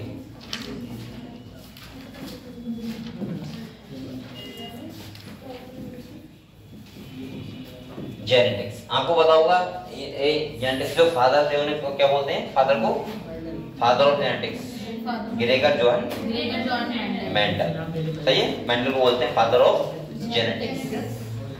अगर मैं देखूं अब बोलो मत, अगर मैं देखूं तो जेनेटिक्स एक बहुत ही अच्छा यूनिट है। इसमें आपको समझ में ये आएगा, हम लोग जेनेटिक्स में क्या पढ़ते हैं, बेसिकली मैं बोल सकता हूँ कि जीन्स या क्रोमोसोम का बिहेवियर, जीन्स के बारे में कैसे वो कैरेक्टर को इन्फ्लुएंस करते हैं, वो सबकी स्टडी, कैसे हमारी बॉडी में प्रोटीन का फॉर्मेशन होता है, सही है, कैसे कैरेक्टर ट्रांसफर होते हैं पेरेंट्स टू ऑफस्प्रिंग, वो सब हम लोग यहाँ पढ़ेंगे। इसमें जेनेटिक्स में, जेनेटिक्स में सिंपल सा ये है, यहाँ पे दो, जैसे पहला चैप्टर है इनहेरिटेंस एंड वेरिएशन, यानी कि principles of inheritance and variation. बेटा आप लोग बताओ इनहेरिटेंस एंड वेरिएशन, यहाँ पे सिंपल सा ये था, जब मेंडल ने एक्सपेरिमेंट नहीं किए थे उससे पहले लोगों को ये नहीं पता था। आप लोग सोचने वाली बात है ना कि कैरेक्टर का ट्रांसफर कैसे होता है, पेरेंट्स टू प्रोजेनी, या मैं बोल सकता हूँ जनरेशन टू नेक्स्ट जनरेशन। यहाँ पे कैरेक्टर का मतलब ये नहीं है कि किसी के फादर अगर क्रिकेटर हैं तो बच्चा क्रिकेटर बनेगा, या कैरेक्टर का मतलब ये है कि पापा के 2 हाथ हैं तो बच्चे के भी 2 हाथ होंगे, पापा की पूंछ नहीं है तो बच्चे की पूंछ नहीं होगी, अगर फादर की पूंछ है तो बच्चे की पूंछ होगी। जैसे जैसे सुन तो ले, जैसे एक एलिफेंट है, बोलो मत, जैसे कोई एलिफेंट है, अरे अबे कहते एलिफेंट क्या फादर नहीं हुआ, अगर उसका बच्चा होगा तो उसकी पूंछ नहीं होती क्या? तुम लोग अपने आप से उम्र कर रहे हो, यहाँ पे सारे स्पीशीज लो ना, तो भी थोड़ा ना यहाँ पे। तो सुनो, जैसे एलिफेंट है उसका पूंछ होता है, सही है, तो उसका मतलब उसके बच्चे जो होते हैं उनके भी क्या होगी, पूंछ होगी, सही है। हाथी की 4 टांगे होंगी तो बच्चे के भी क्या होंगी, 4 टांगे होंगी। अब एक चूहा है, हाँ सर। चूहे की अगर पूंछ जितनी बड़ी होगी उतने बच्चे की बड़ी होगी, चूहे के जैसे पैर होंगे ऐसे बच्चे के होंगे, चूहे के जैसे कान होंगे बच्चे के होंगे। मैं इन कैरेक्टर की बात कर रहा हूँ। जैसे अब ह्यूमन होता है, अब मैं ह्यूमन का मतलब ये नहीं कर रहा हूँ कि स्पेशल किसी ह्यूमन की बात, ह्यूमन का मतलब सारे ह्यूमन है। अब उनके बच्चे भी लगभग वो ह्यूमन की तरह होते हैं भाई, उनके भी 2 हाथ होते हैं, 2 पैर होते हैं, एक सर होता है, 2 आंखें होती हैं, सही, एक नाक होती है। तो सेम टू सेम ये जो कैरेक्टर होते हैं, सोचने वाली बात है कि फादर से वो बच्चों में ट्रांसफर कैसे होते हैं। ऐसा उन लोगों को, पहले साइंटिस्ट को नहीं पता था कि ये कैरेक्टर ट्रांसफर करता कौन है भाई। ये तो पता था कि गैमेट बनते हैं, मम्मी पापा से गैमेट आते हैं और गैमेट आके नया बच्चा डेवलप होता है, बच्चे डेवलपमेंट होता है और सबका सेम कंडीशन से होता है, चाहे वो हाथी हुआ चाहे वो कोई भी हुआ। अगर भाई ऐसे होता है मेल और फीमेल गैमेट्स मिलते हैं, फ्यूजन होता है और जाइगोट बनता है और उससे डेवलपमेंट होता है। लेकिन जब जाइगोट बना उसके बाद किस एनिमल का कैसा स्ट्रक्चर बनना है, सही है, वो डिसाइड कौन करता है, ये साइंटिस्ट के मन में था। तो उस टाइम तो किसी को पता नहीं था कि क्रोमोसोम क्या होते हैं, जीन क्या होते हैं, डीएनए क्या होता है। और उस टाइम तो ये था कि ठीक है, उनने मान लिया था कि गैमेट आते हैं उनसे, जिस जैसे फादर वैसे बच्चे। लेकिन भाई प्रूव भी तो करना पड़ेगा कि है ऐसा क्या चीज जो कैरेक्टर को ट्रांसफर करता है। तो सबसे पहले एक साइंटिस्ट थे मेंडल। पहली बात समझ गए हम लोग, transfer of character from parents to progeny, या मैं हो सकता हूँ transfer of character from generation to next generation. कैसे होते हैं, इसे बोलते हैं हम लोग इनहेरिटेंस। क्या बोलते हैं बेटा, जो हम लोग फर्स्ट चैप्टर में समझेंगे, ठीक है। दूसरा आता है हमारा टॉपिक वेरिएशन। क्या आता है, वेरिएशन। वेरिएशन का मतलब सिंपल सा है, अगर आपसे कोई ये कहे कि भाई कि ठीक है, मान लिया कि फादर और मदर से सेल आती हैं और उनसे क्या होते हैं, प्रोजेनी बनते हैं, बच्चे बनते हैं और वैसे बनते हैं जैसे फादर बनता है वैसे बच्चे हो जाते हैं। अब सोचो इतनी जो सिमिलरिटी होती है कि मम्मी पापा की तरह बच्चे का शकल भी हो जाता है। मैं तो खाली वैसे कैरेक्टर की बात कर रहा हूँ, बॉडी शेप की बात कर रहा हूँ, लेकिन उनका शकल ही वैसे होता है अपने पेरेंट्स की तरह। दूसरा समझना ये था कि अगर मम्मी पापा के एक गैमेट से बच्चे बन रहे हैं तो फिर वेरिएशन क्यों आते हैं। वेरिएशन का मतलब एक बच्चा घंटा रह जाता है, एक बच्चा लंबा हो जाता है। क्या होता है, 2 अलग-अलग जनरेशन के गैमेट्स होते हैं ना। अरे तो अभी तुम्हें बताया ना, मुझे ना बताता, मैं समझ रहा हूँ। इसके बाद तो वहां पे साइंटिस्ट का मतलब ये था, ये पता लगाना था कि फिर वेरिएशन क्यों आते हैं। जैसे अगर मान लिया मम्मी पापा गोरे हैं, बच्चा कैसा हो गया, काला हो गया, मम्मी पापा काले हैं, बच्चा गोरा हो गया। तो ये या फिर 2 भाई हैं, 2 भाई हैं, एक भाई लंबा हो गया, एक भाई कैसा हो गया, घंटा हो गया। तो यहाँ पे ये भी समझना था साइंटिस्ट को, इन सब को समझाने के लिए, इन सब जो चीजें हैं वो सब क्या है, जेनेटिक्स। आप लोग जेनेटिक्स जब पढ़ोगे फाइनली तो आपको सब समझ में आ जाएगा कि कैसे करके कैरेक्टर ट्रांसफर होते हैं और कैसे वेरिएशन आते हैं। जैसे आपने कहा वो मम्मी पापा होते हैं, भाई मम्मी पापा दोनों कैसे हैं, गोरे हैं, और उनके बच्चे जो हैं, एक बच्चा तो गोरा हो गया, एक बच्चा काला हो गया। अब तुम्हें ये समझ में कैसे आएगा कि भाई कैसे हुआ ये, तो उसको समझाने के लिए एक साइंटिस्ट थे मेंडल। सोचो ये बात मैं तब की बता रहा हूँ जब ना तो कोई क्रोमोसोम की स्टडी हुई थी, ना तो कोई डीएनए को जानता था और ना ही कोई जीन को जानता था। सोचो मेंडल ने कितने आगे तक का सोचा, आप लोग ये सोचा करो। उन्होंने इतना आगे तक का सोचा कि जिस टाइम उन्होंने एक्सपेरिमेंट किए थे उस टाइम उनके एक्सपेरिमेंट करने के बाद तक कोई समझ नहीं पाया ये है क्या। जब वो उनकी डेथ हो गई थी तो और साइंटिस्ट आए, उन्होंने देखा कि इन्होंने क्या लिखा है, वो बाद में पता लगा कि वो सब सही लिखा है, ऐसा ही होता है। तो ये सोचो मेंडल ने कितना आगे का दिमाग लगाया था कि जिसके बारे में तो कुछ भी नहीं पता है उसके वो एक्सपेरिमेंट करके देख रहे थे। तो हमारा दिमाग कितना आईक्यू लेवल हमारा हो सकता है, हम लोग समझते नहीं बात। बेटा मैं आपसे बताऊं, आपके अंदर इतनी पावर है कि आप लोग कुछ भी कर सकते हो, कुछ भी सोच सकते हो। बस एक होता नहीं है अपने दिमाग को की कॉन्स्टेंसी को बनाए रखना कि हम जिस पथ पे या रास्ते पे चल रहे हैं उस पे कितने टाइम तक कांस्टेंट रह पाते हैं, ये सबसे बड़ा जरूरी होता है। आपने देखा होगा 95% जो लोग होते हैं एक कांस्टेंट रास्ते पे नहीं रह पाते, वो क्या होते रहते हैं, डिमोटिव होते रहते हैं, भटक जाते हैं। थोड़ा सा वो ले गए, उन्हें जैसे सुनो जैसे उन्हें कोई रास्ता कठिन लगा तुरंत तो सोचते हैं अरे उसका रास्ता तो बहुत आसान है, अब तो मैं उसके रास्ते पे चलूंगा। ये नहीं पता होता है कि उसका रास्ता और कठिन है जाके, सही है। और यही तो होता है कि हम लोग जो अब होते हैं, हम लोग अब क्या करते हैं बेसिकली, अब पता है दिखावे का टाइम बहुत आ गया है। दिखावे का मतलब है कि हम लोग कुछ भी करते हैं तो उससे पहले लोगों को बता देते हैं। कुछ भी का मतलब अगर मैं नीट तैयारी कर रहा हूँ तो मैं पहले लोगों को बता दूंगा हाँ मैं नीट तैयारी कर रहा हूँ, अब क्या होता है कि आप लोग कॉलेज जा रहे हो, तुरंत फोटो लिया, फेसबुक अपलोड कर दिया, देख लिया 1000 लोगों ने। जैसे आपने कुछ नहीं किया, इंस्टा पे अपलोड कर दिया। मतलब कुछ ना कुछ ऐसी एक्टिविटी करते रहोगे जो लोगों को पता लगते रहे। और पहले के लोग क्या करते, तो उसमें क्या करते हैं, आपको 10 लोग होंगे, अगर उसमें से 8 लोग तो हो सकता है कि आपको 5 लोग समझाएं, लेकिन 5 लोग आपको डिमोटिव भी करेंगे। अरे तू ऐसा क्यों कर रहा है भाई, इससे तो कर ही नहीं पाएगा कभी। सही है। और पहले के लोग जो होते थे वो जिस काम में को कर रहे हैं तो उसको करते ही रहते थे। मतलब उनका मतलब ये नहीं था कि रोकने वाला हो उन्हें। जैसे अभी आप कहो मैं एक्सपेरिमेंट करूंगा अपने फादर मदर से, वही कहने लगे अबे चुप पागल है, उसका लड़का 10,000 रुपये कमा रहा है, तू घर में बैठे बैठे पता नहीं क्या करता रहता है।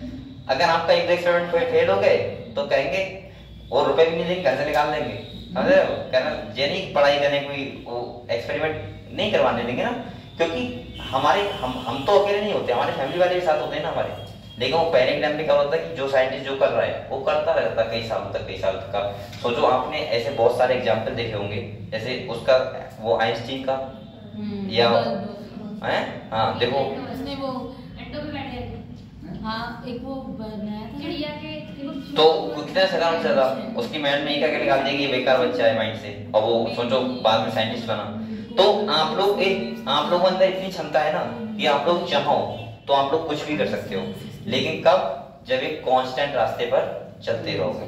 आपको पता है, आपको आपके रास्ते को भटकाने वाले आपके रास्ते में बहुत लोग मिलेंगे, और सही है। और मैं मानता हूँ कि ऐसे 90% लोग होते हैं जो उस रास्ते में भटक जाते हैं। वो मजा आता है ना, और हमें मजा चाहिए होता है लाइफ में। मजा आना चाहिए सोचते हैं। लेकिन मैं आपको बता रहा हूँ, आप लोग अभी इस रास्ते से हटो और सीधे अपना जो आपने बनाया है कि मुझे लीड करना है, क्या करना है, अगर वो कहता नहीं पागल बनो, पागल बनो मतलब ये होता है कि वैसे ही पागल बन जाओ कि मुझे और कुछ नहीं दिख रहा है, मुझे खाली बस एक MBBS कॉलेज का रास्ता दिख रहा है, वो कैसे जाना है वो। सही है। और वो आप लोग जब तक इतना ठानोगे नहीं तब तक आप लोग कभी नहीं कर पाओगे। पढ़ाई तो बहुत बच्चे कर रहे हैं, आप कितना कर सकते हो। ऐसे भी लोग हैं, आप लोग जो एग्जाम में बैठते हो, आप लोग तो अभी तैयारी कर रहे हो। ऐसे भी लोग हैं कि पापा डॉक्टर है ऑलरेडी और 9 से तैयारी करवा रहे हैं बच्चे को, अब उससे कॉम्पिटिशन करना है आपको, तो उसके लिए आपको सोचो कितना माइंड एक्टिव करना होगा भाई। हम लोगों तो आप लोग हो गए यार, मान लिया तो आप लोगों ने तब सोचा था 12th हो गया था आपका, तो सोचा कि डॉक्टर बनेंगे। अब ऐसे भी पेरेंट्स हैं जो अपने बच्चों को 9 से भी देते हैं, और 9 से ही सोचता है कि मैं डॉक्टर बनूंगा, तो उसका कॉम्पिटिशन करना आसान ना होगा। तो इसीलिए आप लोग बहुत मेहनत करो, ठीक है। तो मैं उस पर टॉपिक पर आता हूँ। जो मेंडल थे, मेंडल उन्होंने सोचो इतना आगे सोच लिया था, उन्होंने क्या किया, एक मटर का प्लांट लिया, एक नहीं मतलब मटर का प्लांट लिए, और उन्होंने उनको एक्सपेरिमेंट करना स्टार्ट किया कि कैसे मैं पता लगाऊंगा कि जो प्रोजेनी में कैरेक्टर होते हैं वो किस रेशियो में रहते हैं। भाई अगर कोई टॉल है या कोई ड्वार्फ है तो बच्चे कैसे होंगे। सही है। ये सब हम लोग इस जेनेटिक्स में पढ़ेंगे। पहला चैप्टर में तुम ये पढ़ोगे principles of inheritance and variation, यानी कैरेक्टर कैसे ट्रांसफर होते हैं और वेरिएशन क्यों आते हैं। सही है। और सेकंड चैप्टर में हम लोग पढ़ेंगे मॉलिक्यूलर बेसिस ऑफ इनहेरिटेंस। उसका मतलब ये होता है कि जो हमारे कैरेक्टर ट्रांसफर करता है वो कौन करता है, मॉलिक्यूल, जिसका नाम है डीएनए। उसको पूरे को हम पढ़ेंगे कि डीएनए कैसे करके ट्रांसफर कैरेक्टर कर रहा है, और कैसे न्यू कैरेक्टर या नया जो बनता है, प्रोटीन बनता है हमारी बॉडी, जो भी बन रहा है वो किस बात पे डिसाइड करता है कि कौन सा प्रोटीन हमारी बॉडी में बनना है। और जैसा प्रोटीन बनेगा वैसे किसी बॉडी का क्या बनेगा, स्ट्रक्चर बनेगा। तो ये दोनों चैप्टर में आपको इस सीखने को मिलेगा, पहले और सेकंड। सही है। तो मेंडल ने उस टाइम पे बहुत दिमाग लगाया था, जैसे आप लोगों को। अब मैं जेनेटिक्स शेयर करूं, क्या बताओ सर। एनिमल्स में वेरिएशन नहीं होता। किसमें एनिमल्स होते हैं, एनिमल्स में नहीं होते, कलर जो होता है और होते हैं। जिसमें सेक्सुअल रिप्रोडक्शन होगा उसमें वेरिएशन आएंगे। सिमिलर बिल्कुल वो हमें लगता है ना, हम लोग उन्हें, वो हमें देखते हैं तो हम भी सिमिलर लगते हैं उन्हें। बेसिकली अगर देखा जाए तो उनका जेनेटिक मेकअप डिफरेंट होता है। और जहां भी, एक बात ध्यान रखना, हमेशा जहां भी सेक्सुअल रिप्रोडक्शन होगा तो वहां हमेशा वेरिएशन आएंगे। क्लियर। हाँ, ये सेक्सुअल रिप्रोडक्शन होता है, इसमें वेरिएशन नहीं आते। और बेटा वेरिएशन आते हैं, यही कारण है कि आज इतना एवोल्यूशन हो पाया है, हम लोग बंदर से इंसान बन पाए। अगर एवोल्यूशन, अगर हम बोल सकते हैं वेरिएशन ना होते, यहाँ सेक्सुअल रिप्रोडक्शन ना होता, तो कभी यहाँ पर इंसान कभी आ ही ना पाते, बन ही नहीं पाते। आप लोग तो एवोल्यूशन पढ़ चुके हैं ना कि कैसे हल्के हल्के हजारों सालों में, मिलियंस ऑफ सालों में हम लोग यहाँ तक आ पाए हैं। तो जेनेटिक्स में बेसिकली पढ़ेंगे। और बेटा बहुत अच्छा यूनिट है, आपको छुट्टी मत करना कोई भी क्लास की, ठीक है। और बकाया पूरा जेनेटिक्स समझाऊंगा आपको ऐसे एकदम किताब की भाषा से अलग बिल्कुल, ठीक है।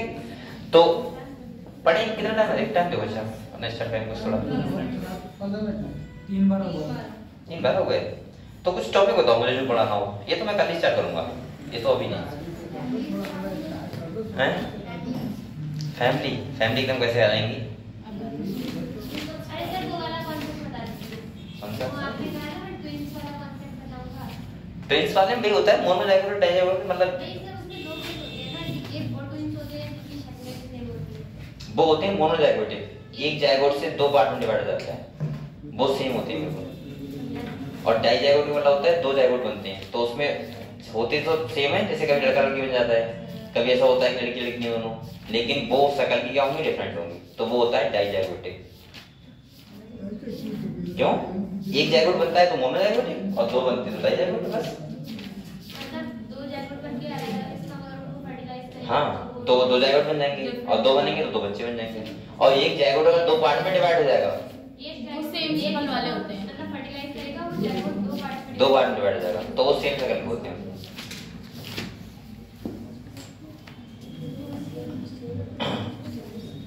बेटा आप लोग रिवाइज करो जल्दी जल्दी, कुछ चीजें रिवाइज करो कुछ। और दूसरा आप लोग अभी ये तो पढ़ ही रहे हो, प्लांट ग्रोथ एंड रेगुलेटर हो गया, फोटोसिंथेसिस हो गया, रेस्पिरेशन हो गया, ठीक है। आप लोग ये कोशिश करना, अभी मैंने वो देखा था तो मैं यहाँ पे देखा है नहीं है। आप लोग एक काम करना बेटा घर जाके,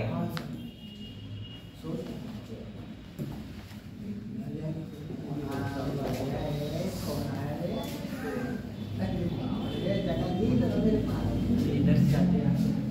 यहाँ पे डिलीट कौन कर देता है?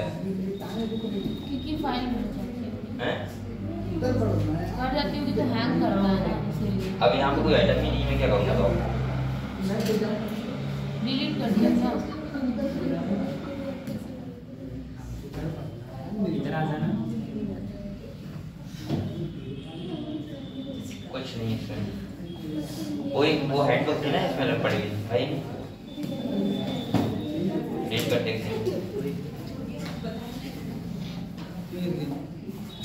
आपके पास हैंडबुक सबके पास है जो मैंने भेजी थी व्हाट्सएप पे की थी? हाँ है। एक बार आप लोग पीजीआर प्लांट ग्रोथ रेगुलेटर जो है उसमें देखना, मैंने भी देखा था, बहुत अच्छे स्टूडियो तरीके लिखे हुए हैं, खाली 4-4 पॉइंट लिखे हुए हैं। एक बार आप लोग कोशिश करना कि उन्हें कॉपी में लिख लिख के एक बार याद कर लो। कॉपी में लिख के कह रहा हूँ, किताब पे नहीं, मतलब 4-4 पॉइंट है हर उसके पीजीआर के, बस वो ठीक है, तैयार कर लेना एक बार, ठीक है। आज ही घर जाके करना है ये प्लांट ग्रोथ एंड रेगुलेटर की, सही है, ये काम करना है आप लोगों को। दूसरा जेनेटिक्स स्टार्ट होगा। तीसरा कोई क्वेश्चन करो आप लोग बैठ के।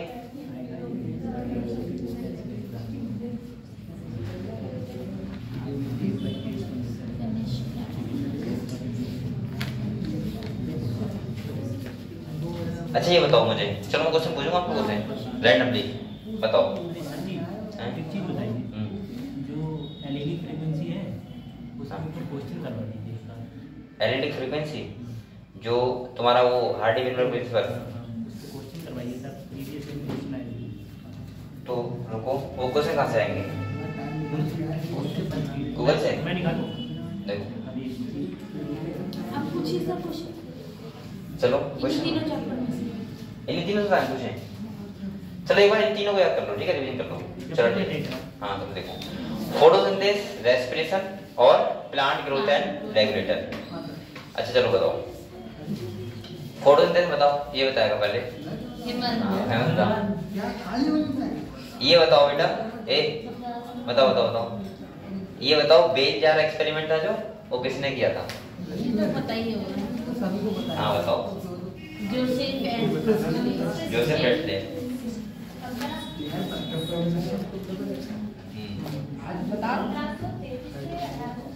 अगले देखो, ये समझ गए बेल जार एक्सपेरिमेंट क्या था? अगले बताओ मुझे। इसके बाद इंडियन हाउस आए थे, उन्होंने क्या बताया था?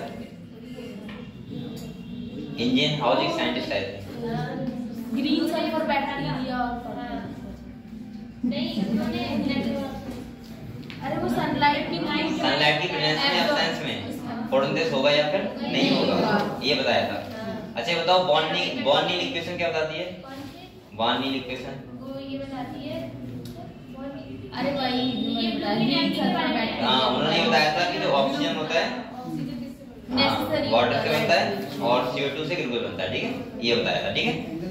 इसके बाद बताओ मुझे, बोलो मत, इसके बाद बताओ,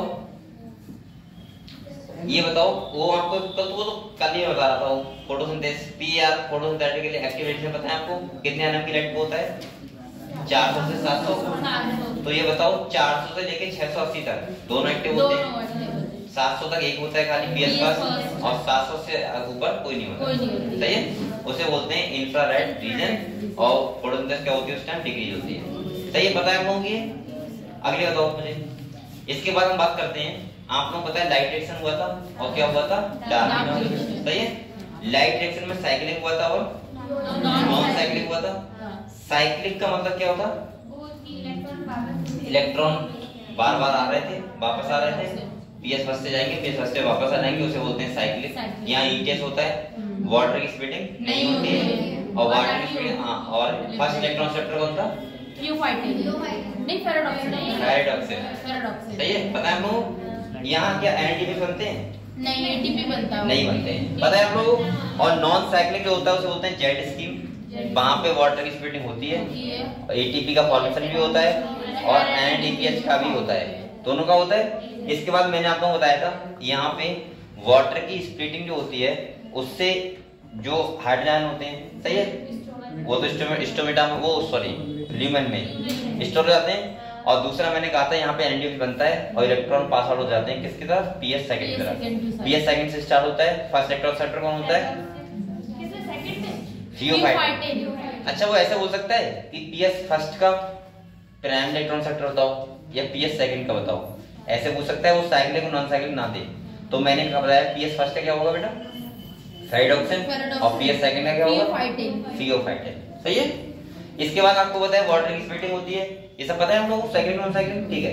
यहाँ पे इसके बाद हमने देखा था कि जो NADPH बना है उससे ATP कैसे बनने हैं, सही है, वो हाइड्रोलिसिस क्या थी? कीमोऑस्मोटिक हाइपोथेसिस, जहाँ एक तरफ क्या होता है। अच्छा ये बताओ मुझे हाइड्रोजन कंसंट्रेशन जो होती है वो किस साइड ज्यादा होती है? ल्यूमेन साइड, सही है, और बाहर कम होती है, लेकिन pH वो किधर ज्यादा होती है? अंदर कम होती है और बाहर ज्यादा होती है। pH कहाँ पे ज्यादा होती है? अंदर कम होती है।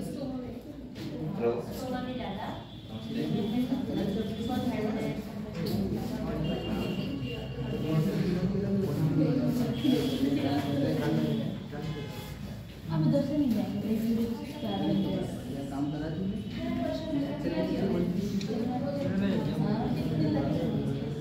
नहीं पता 3-4 दिन लगे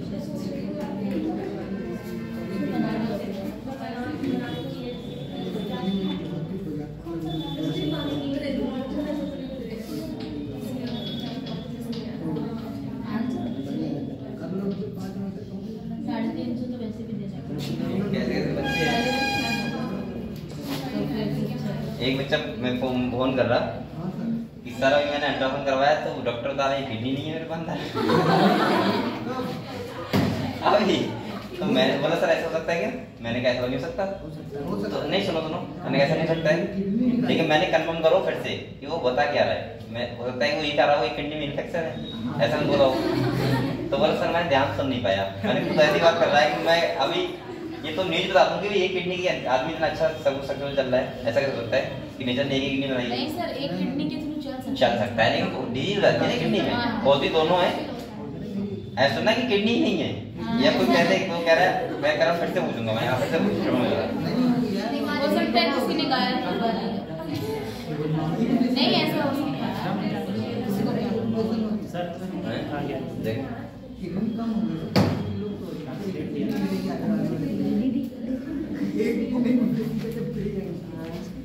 ये नोट्स नहीं, ये तो ऐसे ही रखा है।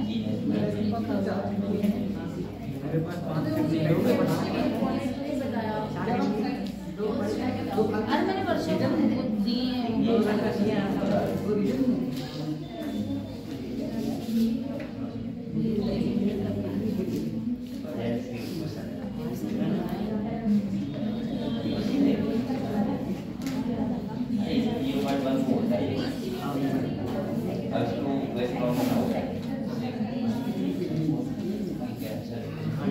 मेरी किडनी निकाल के भेज देंगे।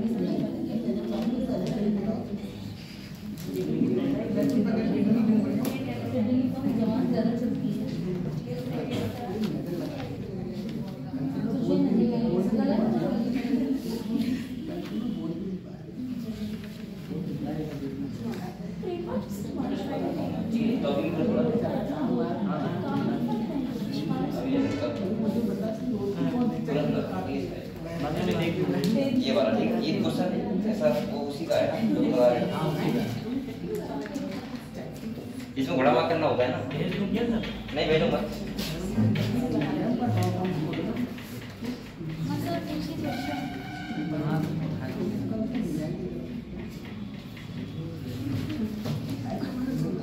कल ऐसा करना, 3-4 क्वेश्चन ऐसे ले आना, ठीक है? और मैं एक बार समझा दूंगा आप लोगों को, तो फिर क्लियर हो जाएगा। लेकिन ये पहले तुम्हें, अरे वो एलियट होते होते नहीं 0.4 है, 0.3 है, उस टाइप के। हाँ अब वो हटा दिया। Homozygous condition, heterozygous condition. अबे ओए ऐसे सिलेक्शन हो जाएगा तेरा। मैं लाता हूँ क्वेश्चन, वो करके दिखा देना। लाता है यार। इसको पहले से पेपर दे दिया तो वो चीटिंग करके दे देगा ना। तुझे चैलेंज करता हूँ।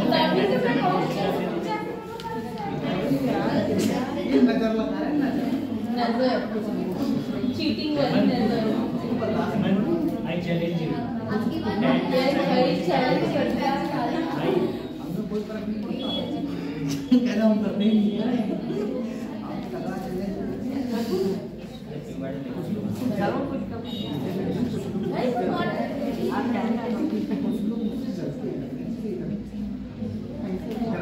जल्दी वो जो मेहनत करके आए तो उसको चीटिंग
क्या बन गया भाई?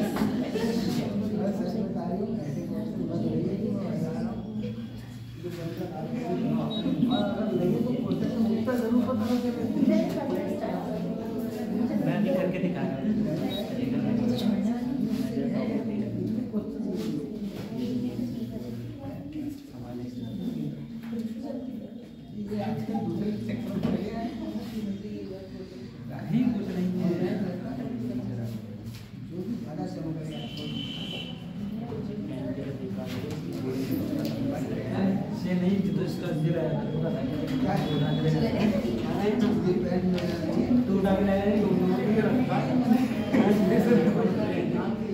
नहीं मुझे नहीं चाहिए।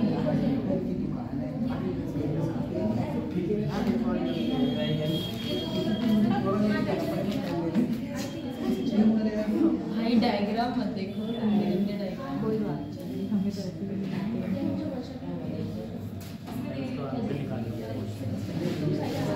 वो शायद चेक कर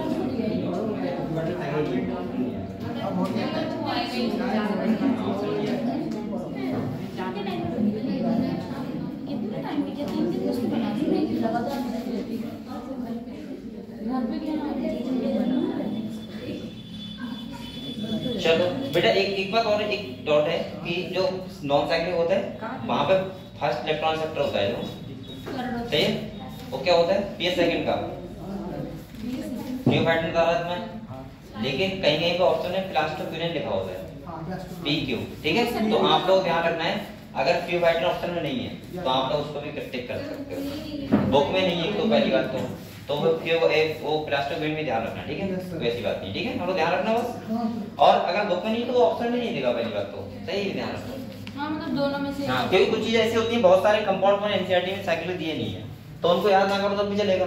लेकिन आप लोग अगर याद है, अगर ऑप्शन में नहीं है तो आप लोग उसको कंफ्यूज मत होना उसको देख के, ठीक है? आप लोग ऐसे भी कर सकते हो, सही है?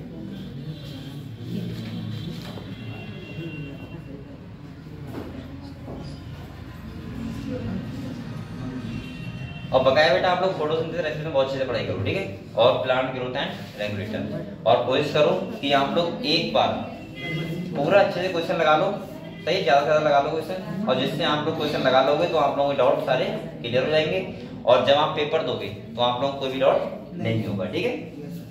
आप लोग फैमिली बची हैं, और एक क्या बचा है फर्स्ट ईयर का? कॉकरोच, सही है बचा है, सही है? फैमिली और कॉकरोच। और आपका मुझे लग रहा है कोई टॉपिक, जैसे एक टॉपिक इसने बताया बीपाल ने, ये भी मुझे सही लग रहा है, बताना चाहिए बच्चों को कि अरे वो ऐसे क्वेश्चन आते हैं 0.1 है, 0.3 है, ए बी होमोजाइज कंडीशन, कंडीशन, सही है? एरेलिक फ्रीक्वेंसी, तो वहां पे एक का क्वेश्चन आपको मिल सकता है ऐसा, और मुझे लग रहा है नीट में आया भी था, जी आया, एक क्वेश्चन आया था ना। तो वहां पे पता है क्या होता है, आपको ऐसे 0. वो कुछ कंडीशंस होती हैं कि एक रीजनिंग टाइप से होती हैं, तो आप लोग कर लोगे एक, हाँ एक दो बार मैं आपको बता दूंगा, जीन माइग्रेशन, जीन, हाँ, और जो भी बताऊंगा वो फिर आप कर लेते होगा, जी कर लेता हूँ, ठीक है? और बकाया मुझे लग रहा है 3 टॉपिक के अलावा और भी डाउट है आपको, बताओ? फैमिली, कॉकरोच और ये हो गया, चलो ठीक है।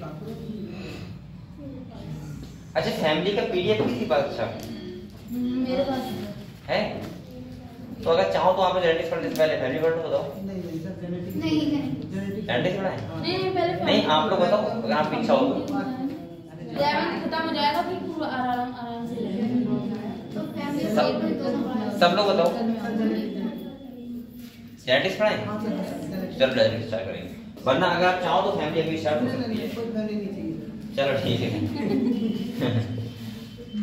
बकाया आप लोग बेटा पढ़ाई करो अच्छे से, मेहनत से, और कोई आपकी डाउट ना हो जाता। और मेन चीज है कि आप लोग क्वेश्चन लगाते रहो, ठीक है? और अगर आपको सही बच्चों को सही बच्चे सुनो, अगर आपको कोई भी क्वेश्चन ऐसा मिला करे जहां आपको लग रहा है कि डॉटफुल लग रहा है, डॉटफुल का मतलब होता है कि एनसीईआरटी में लिखा नहीं है, तो एक बार मुझे बताया करो उसके बारे में, ठीक है? तो जिससे आप लोगों को उससे अगर उस टॉपिक पे बात हो जाएगी तो फिर क्या हो जाता है कि वो टॉपिक और अच्छा हो जाता है हमारा। अगर वहां से क्वेश्चन आ गया तो फिर आप लोग सही करोगे, ठीक है? और इससे क्या होती है, कमियां होती हैं वो क्या होती है, सही होती है, ठीक है? तो एक बार आप कोशिश किया करो कि जो भी आपके एक क्वेश्चन है, अगर ऐसा कोई क्वेश्चन आपको मिल रहा है तो आप लोग उसको दूर करो, ठीक है?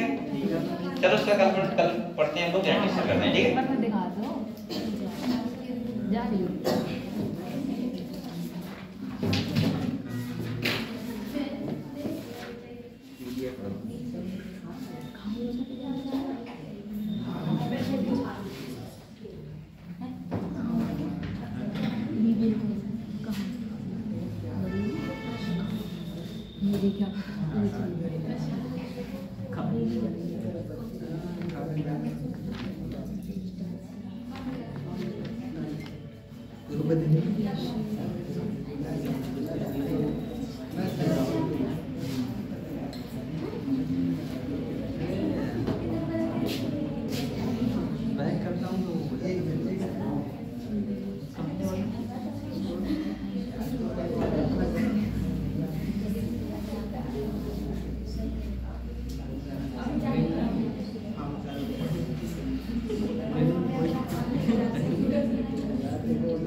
चलो ठीक है बेटा,